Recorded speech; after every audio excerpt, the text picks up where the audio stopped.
आप लोगों को यस बैंक का क्रैश याद है? कुछ ही दिनों में यस बैंक का स्टॉक 55% से गिर गया था। आज हम बात करेंगे कि कैसे आप ऐसे लॉसेस से बच सकते हो।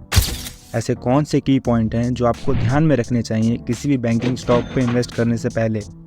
तो आज का ये वीडियो बैंकिंग स्टॉक सिलेक्शंस के ऊपर है, जिससे आप कई सारे टेक्निकल चीज़ों को एनालाइज करना सीखोगे, जैसे CASA, NII, NIM, NPA, PCR, CAR और भी बहुत कुछ। तो वीडियो बहुत इन्फॉर्मेटिव होने वाली है, तो वीडियो को पूरा ज़रूर देखो।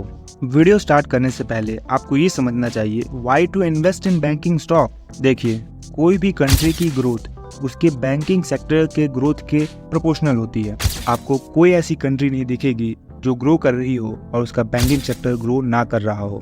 और taking India as one of the fastest growing economy, जिसका एम 5 ट्रिलियन इकोनॉमी बनने का है, बैंकिंग सेक्टर में इन्वेस्ट करना प्रॉमिसिंग है। What are we going to discuss today? आज हम बेसिक फंडामेंटल चीज़ों को नहीं देखेंगे, जैसे प्रमोटर होल्डिंग, प्रॉफिट। ये सारे नंबर्स आपको किसी भी ब्रोकरेज ऐप पे मिल जाएंगे। हम बात करेंगे एडवांस चीज़ों के बारे में जो कंपनी के एनुअल रिपोर्ट में देखने को मिलती है। First one is CASA, net interest income, net interest margin, non performing assets, provision coverage ratio, capital adequacy ratio, board member, स्वॉट analysis and resources. So let's start with CASA, current account and saving account. इससे पहले आपको ये समझना होगा कि जो पैसा बैंक में डिपॉजिट करते हो वो बैंक के लिए एक लायबिलिटी है, बिकॉज बैंक हैव टू पे इंटरेस्ट ऑन दैट मनी। जैसे एफडी पे 6 से 8%, सेविंग अकाउंट पे 2 से 3% और करेंट अकाउंट पे 0%।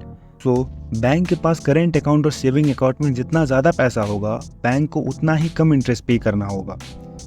किसी भी बैंकिंग स्टॉक पे इन्वेस्ट करने से पहले आपको ये ज़रूर चेक करना चाहिए कि उसका कासा ग्रो कर रहा है या नहीं। So pro tip here is, CASA जितना ज़्यादा, इंटरेस्ट उतना कम और प्रॉफिट उतना ही ज़्यादा। Next one is net interest income. जैसा कि मैंने आपको पहले बताया कि जो पैसा आप बैंक में डिपॉजिट करते हो वो बैंक के लिए एक लायबिलिटी है, और जो पैसा बैंक लोन देती है वो बैंक के लिए एक असेट है, क्योंकि डिपॉजिट पे बैंक को इंटरेस्ट पे करना पड़ता है और लोन पे बैंक इंटरेस्ट अर्न करता है। इसी इंटरेस्ट पेड और इंटरेस्ट अर्न के डिफरेंस को हम नेट इंटरेस्ट इनकम कहते हैं। अगर बैंक का कासा ज़्यादा होगा तो उसको कम इंटरेस्ट पे करना होगा, जिससे वो लोन ज़्यादा देकर अपना इंटरेस्ट इनकम बढ़ा सकती है। अगर कासा ज़्यादा है तो एनआईआई भी ज़्यादा होगा, उससे बैंक का प्रॉफिट भी बढ़ेगा। एनआईआई का एडवांस वर्जन है नेट इंटरेस्ट मार्जिन। ये हमें बताता है कि बैंक कितने एफिशिएंटली अपना पैसा इन्वेस्ट कर रहा है। इसका फॉर्मूला होता है net interest income divided by average earning asset. ये मेनली इनकम जनरेशन की एफिशिएंसी को बताता है कि बैंक कितने एफिशिएंटली अपने पैसे को इन्वेस्ट कर पा रहा है और उससे एक अच्छी इनकम जनरेट कर पा रहा है। देखिए, एवरीथिंग इज कनेक्टेड। अगर कासा ज़्यादा है तो एनआईआई ज़्यादा होगा, एनआईआई ज़्यादा है तो एनआईएम भी ज़्यादा होगा। हमें एनआईएम और एनआईआई दोनों को एक साथ एनालाइज करना चाहिए, जिससे हमें बैंक की इनकम और एफिशिएंसी दोनों के बारे में पता चले। जैसा मैंने आपको पहले बताया, बैंक जो लोन देती है वो बैंक के लिए एक असेट है, क्योंकि बैंक उसी लोन से इनकम जनरेट कर पाती है।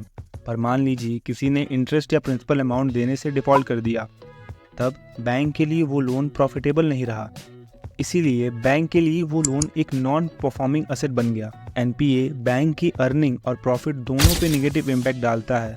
अगर बैंक का असेट बैड असेट में कन्वर्ट हो रहा है, इसका मतलब बैंक का रेवेन्यू और रिटर्न दोनों ही डायरेक्टली अफेक्ट हो रहे हैं, जिसकी वजह से बैंक की लिक्विडिटी और ग्रोथ दोनों ही डिग्रेड होगी। This is a big red flag for investor. Low NPA हमें ये बताता है कि बैंक की क्रेडिट इवैल्यूएशन पॉलिसी बहुत अच्छी है, पर हायर एनपीए बैंक की फाइनेंशियल हेल्थ के लिए कैंसर है, क्योंकि बैंक अपना दिया हुआ लोन रिकवर नहीं कर पा रही है। और ऐसे ही बैड लोन को कवर करने के लिए बैंक अपने प्रॉफिट का एक पोर्शन रिजर्व में रखती है, ताकि वो अपने लॉसेस को कवर कर सके अगर कोई लोन नॉन परफॉर्मिंग असेट में कन्वर्ट भी हो जाए तो। इसी को हम प्रोविजन कवरेज रेशियो कहते हैं। आरबीआई की गाइडलाइन के अनुसार 70% इज द आइडल लिमिट, पर जिस बैंक का प्रोविजन कवरेज रेशियो 70% से ज़्यादा है वो उतना ही बढ़िया। प्रोविजन कवरेज रेशियो बैंक के लिए एक सिक्योरिटी का काम करता है, जिससे बैंक अपने एनपीए को कवर कर सकती है। बैंक की एनुअल रिपोर्ट पढ़ते समय हमें लोन इशूइंग पैटर्न को भी ध्यान में रखना चाहिए कि बैंक की लोन डाइवर्सिफिकेशन कैसी है, कहीं ऐसा तो नहीं कि बैंक ने किसी एक कॉरपोरेट या किसी एक सेक्टर में ज़्यादा पैसा इन्वेस्ट किया हुआ है। ये हमें आइडिया देता है कि बैंक कितना रिस्क ले रहा है या फ्यूचर में कितना रिस्क फेस करेगा। And according to RBI financial stability report, net NPA is multi year low at 0.6%। Next topic is capital adequacy ratio. इसका डेफिनेशन है a measurement of banks available capital express as a percentage of bank risk weighted credit exposure. Simple language में CER का मतलब है bank के पास कितना capital है as compare to loans. आपको इसके टेक्निकल में जाने की ज़रूरत नहीं है, आप बस इतना समझिए, अगर बैंक के पास $10 मिलियन का टायर 1 कैपिटल है और $5 मिलियन का टायर 2 कैपिटल है और बैंक ने $50 मिलियन का लोन दिया है, so according to formula bank का CER है 30%। CER ज़्यादा होने का मतलब ये है बैंक के पास इनफ कैपिटल है फ्यूचर में किसी भी तरह की प्रॉब्लम फेस करने के लिए और डिपॉजिटर का पैसा सिक्योर है। Next topic is board member. Board member किसी भी कंपनी या बैंक के सबसे इम्पोर्टेंट फैक्टर होते हैं, क्योंकि यही वो लोग होते हैं जो कंपनी के सारे डिसीजन लेते हैं। हमें किसी भी बैंक में इन्वेस्ट करने से पहले बैंक की एनुअल रिपोर्ट में अपने बोर्ड मेंबर्स के बारे में ज़रूर देख लेना चाहिए कि उनके पास banking industry, finance, accounting, law, technology और सोशल रिस्पॉन्सिबिलिटी जैसे टॉपिक की डाइवर्स और रेलेवेंट एक्सपीरियंस हो। जैसा कि वॉरेन बफेट ने कहा था, it is far better to buy a wonderful company at a fair price than a fair company at a wonderful price. तो हमें किसी भी बैंकिंग स्टॉक पे इन्वेस्ट करने से पहले depositor breakdown, loan diversification, NPA, capital, ये सारी चीज़ों पे ज़्यादा फोकस करना चाहिए, जिससे हमारा इन्वेस्टमेंट सिक्योर और प्रॉफिटेबल दोनों हो। तो आज की वीडियो में बस इतना ही।